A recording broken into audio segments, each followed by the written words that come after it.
I'm Jasmine Moradi, and you're listening to the Queens of Tech podcast, a podcast series about raising the voice of workplace champions.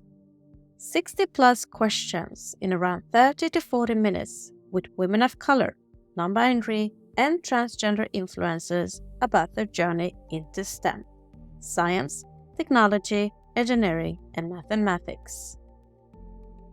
I started the Queens of Tech podcast initiative in May 2022 because I would like to retain more women of color, non-binary, and transgenders in the tech industry.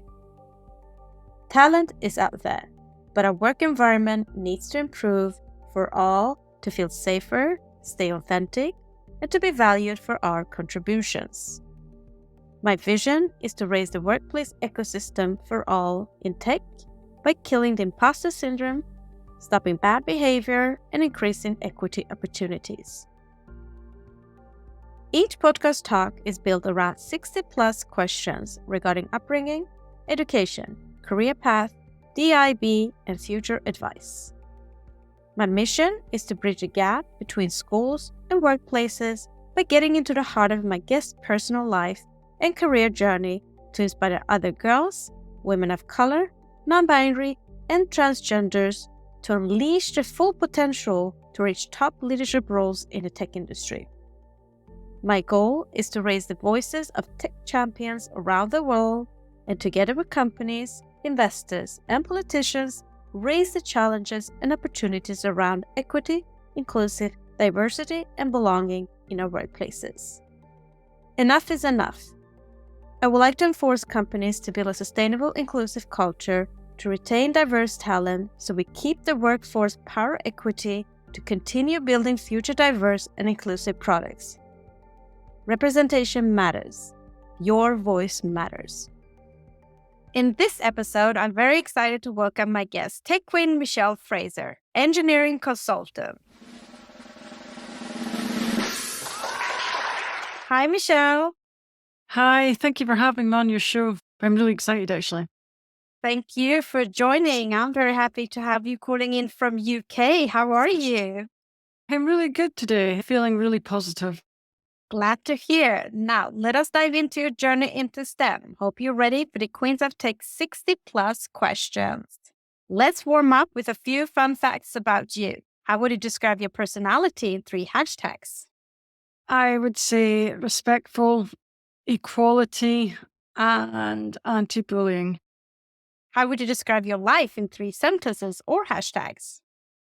Exciting, respectful, and positive. What kind of music stimulates and motivates you the most? I like all types of music. I'm really big into music. The bands I like are Simple Minds, Queen, and the Rolling Stones. What's your personal motto? Learn to take risks, or you will end up stagnating. What is your favorite book? I don't read that much because I read at work, so I find it a chore, so I don't have a favorite book. What is your favorite podcast? My own energy sector heroes, because I've put a lot of work into it and I've met some incredible people, had some amazing, incredible conversations. So it helped me grow in ways that I never thought that could be possible. And I don't even think I'm the same person than I was maybe just even a year ago. Mac or PC? I would say PC, but I've got a Mac just now. But I still prefer PC, I think. Say something interesting about you that most people don't know. I have blonde hair. I dye my hair black, so I'm the original Barbie.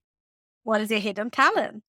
The ability to see the bigger picture and the ability to troubleshoot complex problems. If you wanted to write a book about your life, what would the title be? Michelle Fraser, energy sector hero. Great start, Michelle. Now, let us dig deeper. Our childhood has an effect on our adulthood. Our early experiences shape our belief about ourselves, others, and the world. Now, I want to discover your childhood. Where did you grow up? I grew up in Aberdeen.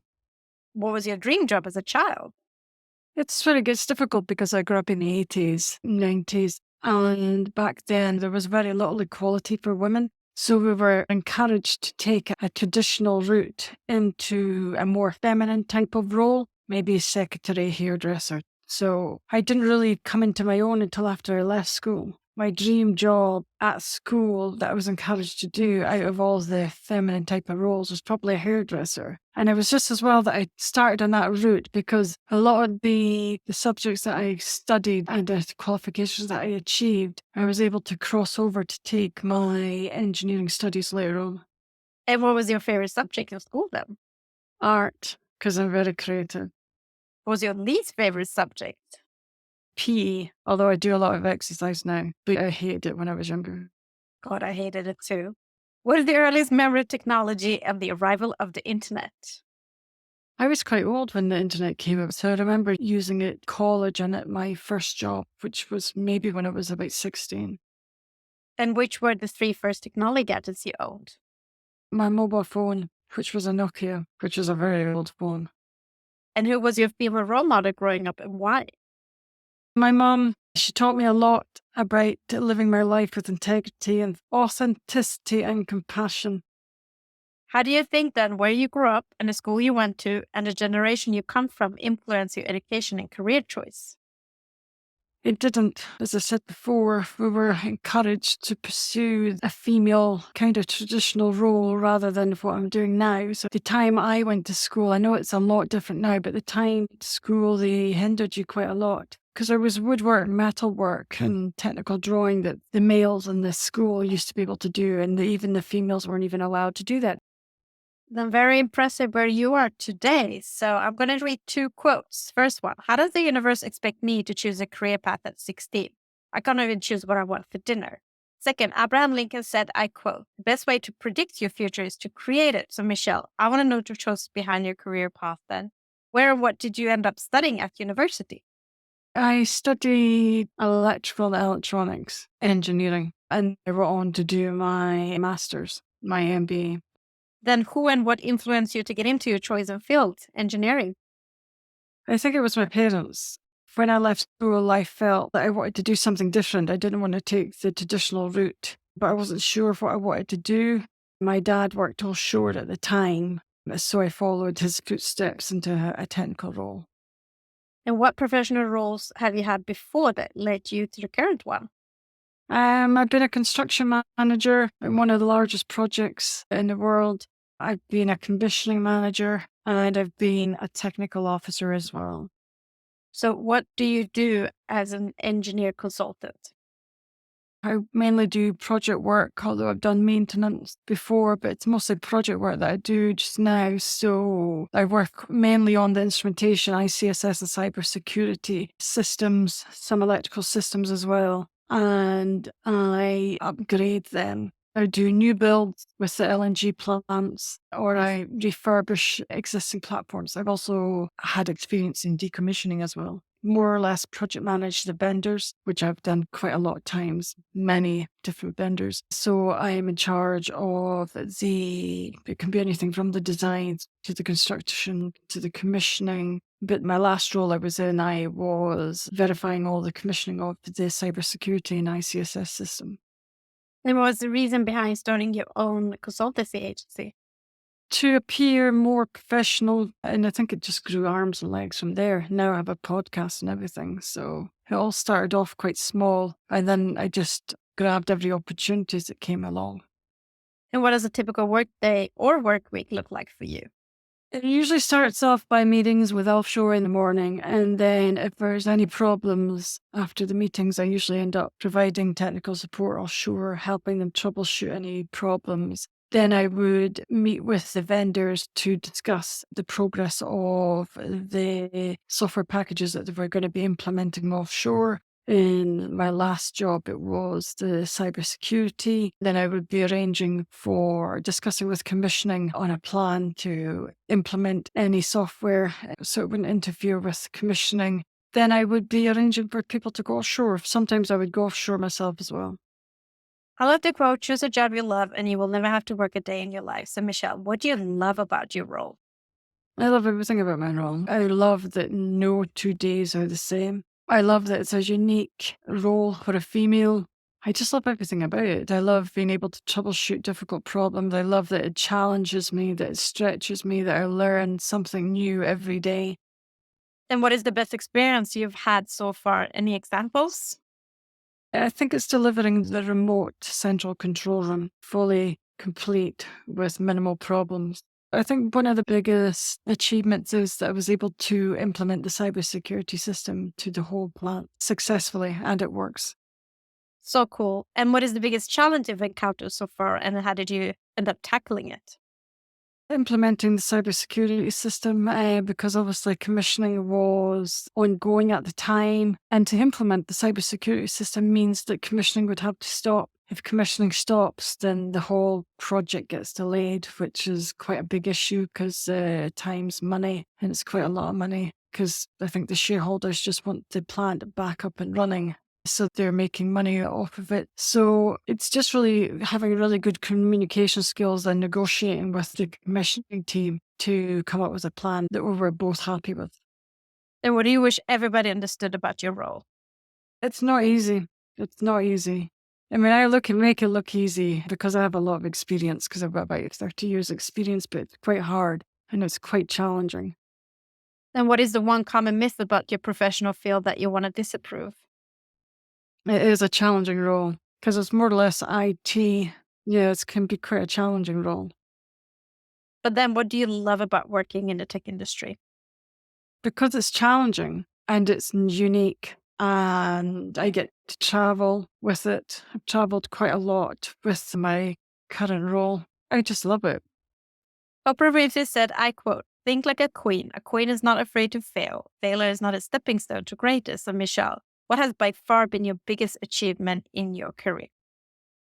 I think growing my podcast to the top 10% globally in the first 8 months, I think that's been my biggest achievement in my career. Maybe a few years ago, I wouldn't have even thought I would have had a podcast. For it to be so successful quite quickly is quite amazing. Then what is the biggest factor that's helped you become successful? Any success habits? Consistency and persistence and to learn as much as you can. Then how do you measure your own performance at work? I don't really measure my performance. I mean, you know, if you're doing your job well because you don't get into trouble from your boss. I speak to my boss a lot, but he allows me to take the reins by myself, which is always a good sign. And then when your work is progressing and it's being completed and you complete the goals that you're been set. And with success comes failure. What would you say is the biggest failure in your career, and what did you learn from it? I've not really had any failures. I've had really challenging times, a lot of challenging times. Usually when the project ends and then you end up maybe having to look for something else. I mean, I think everybody panics about it. But I wouldn't say it's a failure. You just have to get up and get on with it. Try and hustle for your next project. What would you say inspired and motivated you the most in your role and career right now? I think what inspires me may be considering myself as a role model for the up and coming females, the young engineers, because I've achieved a lot. It's taken me a long time to recognize that, but I've achieved a lot in an era where it was really difficult. It's difficult now, and it still is difficult now for female engineers coming through. But back when I started, it was only maybe one of the only females in my class out of 100 at university. It was very difficult. You are definitely a role model, Michelle, for coming so far and having this amazing knowledge you had. Let us now jump into the influence of mentors, role models, champions, or sponsors. Role models can consciously or subconsciously be a powerful force in our lives. In addition, champions can stand up and advocate for us and open up the world of possibilities. Sponsors match emerging talent with leaders and influential employees who can help us move ahead in our careers. Michelle, do you have a mentor, champion, or a sponsor today? Kinda. I work with a couple of people on my podcast, but I think I mentor myself. I've not really had a mentor in a while. Not really.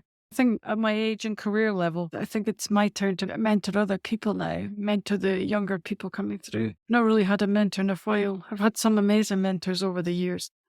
And who's the female, non-binary, or transgender role model you look up to in your field? There's not many females actually in my field, so we didn't really have one. History shows that it has been more common for men having mentors, champions, and sponsors in business than women. Michelle, how important do you think it is to have a mentor, champion, and a sponsor during one's career? It's very important. Very important. I've been really appreciative of my mentors in my early career. Let's move on to leadership. Adina Friedman, president and CEO of Novatek, said, I quote, empowering those around you to be heard and valued makes a difference between a leader who simply instructs and one who inspires. And Shirley Sandberg, ex-CEO of Facebook, said, I quote, leadership is about making others better as a result of your presence and making sure that the impact lasts in your absence. Michelle, what does leadership mean to you? Leadership means being supportive, being a champion for your team, having your team members back, having open and honest conversations, and having good communication skills, and being approachable as well. What do you consider a good versus a bad leader?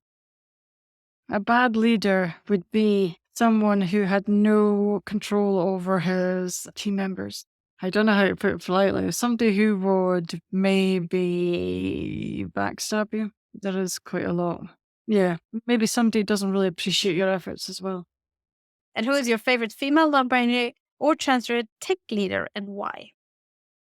Sabina Naswa. She was a podcast guest of mine, and she started working as a software developer in Microsoft. And then she progressed into working in HR for Microsoft, and she used to work quite closely with Bill Gates as well. I was quite excited when she told me, actually. So cool. And how would you describe yourself as a leader? Approachable, good communication skills, champion of my team members. I wouldn't take credit for my team's work as it's a team effort. As a leader, you need to really stand back and let your team members shine as well. Consistency and very open person. And as a leader, what values are most important to you? Good communication, non-toxic, championing your team members as well. It's important that you let them shine. What leadership lessons have you learned that have formed you into the leader you are today? During my early career, I think I've looked at the people that I've worked with quite closely and I've monitored them, and then I've picked up different traits from them that I really liked. And there has been some previous male colleagues that I've worked with that have been really influential on me. I really liked one manager because he allowed me to take a lot of responsibility. And that I really liked one of the colleagues that I used to work with. He was a really good manager. He was a young manager as well. And he worked for Technique. And he was younger than me, slightly younger than me. And he was one of the construction directors. I didn't think he was so young at that time. For his age, he was an excellent manager, considering my boss, who he had to stand up to and really do the best at the time. Considering the manager that I had was a very experienced and very authoritative manager, I think he did a really good job. I have learned that you have to be kind, considerate, compassionate, authentic, but you also have to be able to make sure that you're not walked over as well. And what are your 3 strengths and 3 weaknesses? 3 strengths. I think I'm consistent. I think I'm unique, consistent, and considerate. I think my weaknesses is I can be quite stubborn. You can class that as persistent because you have to be able to get a resolution, because some of the problems I do fix can take quite a few months to fix because they can be quite hard problems. Let us now jump into the hottest topic in business today, workplace culture, unlocking the power of diversity, equity, inclusion, and belonging. Michelle, what does diversity, equity, inclusion, and belonging mean to you personally? It means everything. Being a female engineer, all of them are quite important. Because if you didn't have it, I wouldn't be allowed to do the role that I'm having. So there is quality there, kind of. Although it could be better. I think it's changing, but I don't think I'll see the change in my career time. Maybe some of the younger ones will push for more equality. Just now, there is enough that allows me to do my role. And what do you consider being 3 to 5 signs of good company culture if you were to join a company again? Well, I've been in the same company for almost 8 years, so it would be non-toxicity, the ability to progress in my career, the ability to reach a senior level, a good financial package. And as a woman, what has been the most significant political or cultural barrier in your career, and how have you overcome these challenges? Lack of equality, especially when I started. There was no equality when I started. Even I remember my dad saying to me one time, he says that if I had been a male, I would be further on in my career a long time ago. But it's a lot better now. Why do you think it's important for more women, women of color, non-binary, and transgender to join the tech industry today? Yeah, because there's not enough women. There's not enough women representatives here. They're coming through now. I hope it's better for them than it was for me, but it's still really difficult. The difficult role. Do you and how do you speak with your colleagues, peers, and community about DEIB challenges, for example, salary gaps, promotions, etc.? Salary gap, I don't think I've experienced it. Promoting my podcast has done a lot to highlight female engineers and equality, because my podcast is all about encouraging the younger generation into engineering and into tech. And they are amazing people that I've met. But they also give tips on how to progress your career and how to deal with different situations during your career, which I think is really important. So I think now I'm more of a spokesperson for the younger generation and the females to come into the engineering space. That is amazing, Michelle. And there are many public and internal discussions about the barriers women, women of color, non-binary, and transgenders face from reaching high position in the tech industry or receiving funding. How do you feel has affected and is affecting you? And what is your advice on how to unblock these roadblocks? I don't know. I would say that I wouldn't really have had that experience. I think I've been really lucky actually in my career because I've not really had that experience because when I was started as a junior technician right back at the beginning, I think I had a really supportive manager whose name was Dave Civiter, and he was really supportive because I didn't take the normal route of going to uni and then getting a job. I got a job at about 16 and then that manager, he then supported me to go to Dairylea University in college. So that's how I took my career. So I was working and studying at the same time, which was much harder, but I still got the funding to do it. So I think I've been really lucky. And I think that was still right back in the very early days when there was only few females in the tech industry. And today, tech companies spend a lot of marketing money to attract women, women of color, non-binary, and transgenders. However, at the same time, they're finding it hard to retain them. Article shows that women are leaving the tech industry. Michelle, what is your best advice on strategies for companies can work to build a stronger corporate culture that engages the IB? I think it is to try and employ more females into key roles. But then there's a catch-22 area because there is still a lot. When I was at my company, I was the only female in my team. So you can't really hire more females into key roles because there's just not a lot of them coming through. So you have to start off and give the message to the universities to try and recruit females into the engineering space. I think that's where it starts because if there's not a lot of females coming through the university that want to pursue a career in engineering, then females in the engineering or tech space are going to be minimal, never going to change. And what would you say are the few factor of challenges of implementing a DEIB culture in a workplace in the tech industry today? I think working with the men. A lot of the men are really, really supportive of women coming into the space. But there is that 5% that are not. And they can treat women really poorly. And you have to have a thick skin to really ignore them and to continue doing the excellent work that you're doing because you are outshining them. Why and how do you think companies would benefit from having not just women, women of color, non-binary, and transgender leaders, but actually higher gender representation at C-suite level and boardrooms with actual mandate?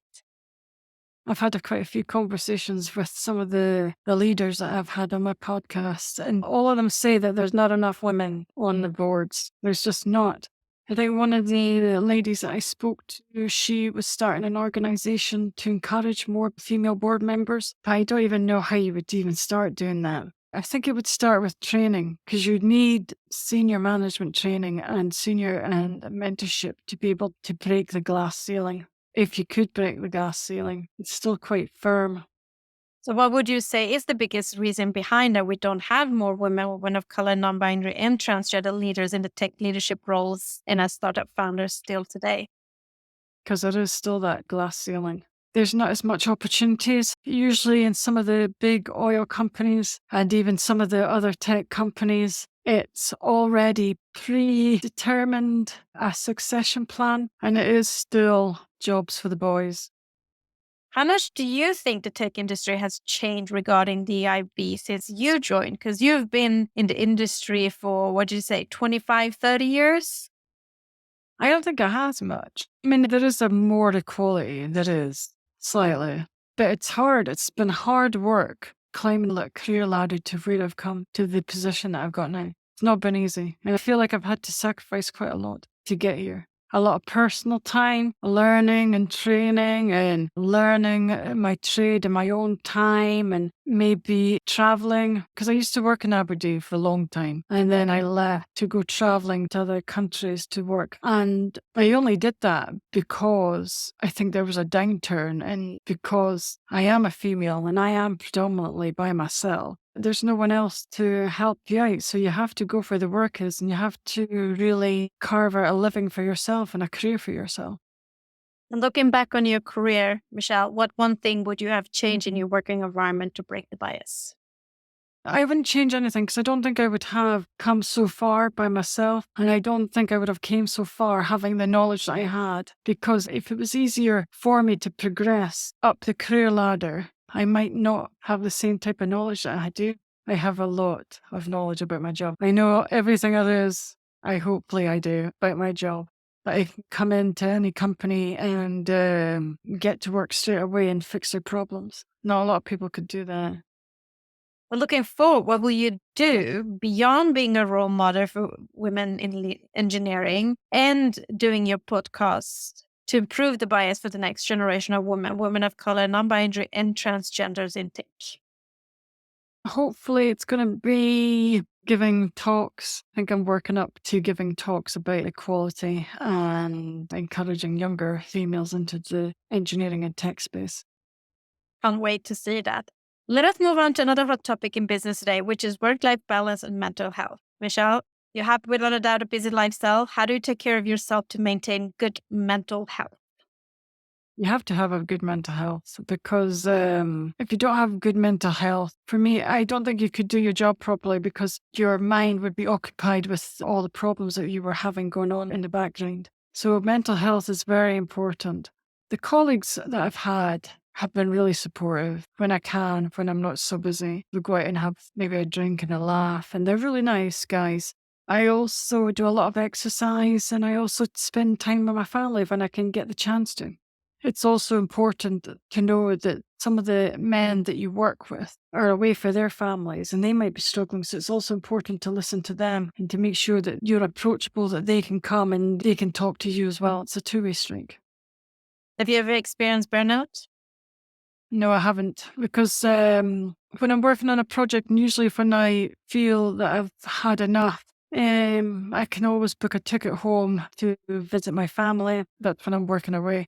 And then I can spend time with my family, put things into perspective, and then I can go back. I almost feel like when I go back, I'm a new person.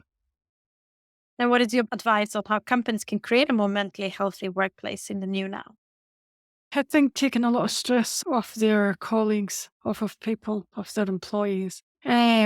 We all know that we have strict deadlines and we all know that the work has to get done and it's all really difficult and challenging. But to have the extra pressure of having maybe a manager that might not be so supportive can really make a difference. I mean, I've been lucky that I've had really good managers that have supported me and it has really left me to go on with my work to produce results. But I know some of the male colleagues get quite a tougher time than I do. I was just talking about it yesterday, actually, when one of the questions that I was asked on my own podcast was whether I'd ever gotten into trouble from a manager. And I says to him, no, that I had never done that. But then I thought it was because maybe the managers treated me differently to my male colleagues, to which I think we agreed that they probably do. They shouldn't, but they do. So I think to prevent, to promote and more mental health issues, I think you need to treat everybody the same and to take the pressure off the men as well.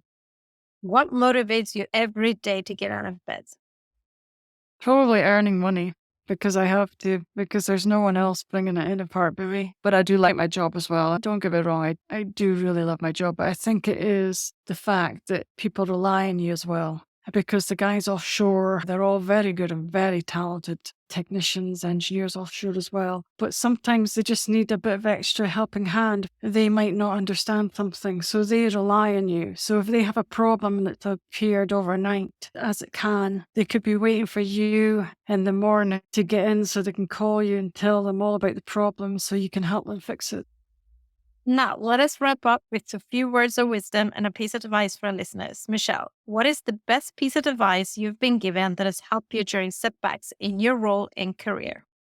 Not dwell in any mistakes that you've had, and you need to just learn from them, pick yourself up and keep moving forward, because you only fail if you give up.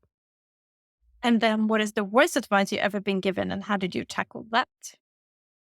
This was a long, long time ago, maybe going back, maybe about 25 years ago. I was told to give up engineering because I would never make it. And I never listened. And I think it's motivated me to continue growing. You have a lot of knowledge in your industry, but is there something you wish you would have known or skill you wish you had when starting out in the tech industry? I think I wish I was 36 again, but knowing all the knowledge that I have now. And if you had the ability to go back in time to when you were just at the beginning of your career, what advice would you give to your younger self? Keep going, even when you have the people that doubt you and try to stop you from progressing. And what advice would you give to young girls, women of color, non-binary, and transgenders who want and trying to break into STEM fields today, especially wanting to become next generation leaders? You need to start. It's difficult starting, and I'm not going to say it's been an easy journey. I think it might be slightly better, but you need to start, be persistent, and try and learn as much as you can. And if you want to, they can contact me and I'm always willing to help them. Amazing. So, Michelle, last but not least, what is next for you in your role and career in tech? What are your career aspirations? It is to get a new role. I'm not sure where, hopefully in the UK on a project. Apart from that, I think I'm working up to maybe starting a workshop and then progressing to give talks on equality and encouraging women into the tech space. That is amazing. You're going to do amazing well. I can't wait to follow you in your journey. Thank you very much, Michelle, for being guest on the Queens of Tech podcast, sharing a journey without a doubt, inspire change, and reshape company culture for the next generation of women, women of color, non-binary, and transgender leaders in tech. Yeah, thank you very much for having me. I really enjoyed it, actually. Thank you for listening. If you have worked in the tech industry a minimum 3 years and would like to share your journey, please nominate yourself or somebody you know to i@jasminemoradi.com. For more podcast episodes and to learn more about the Queens of Tech initiative and to support us, visit queensof.tech.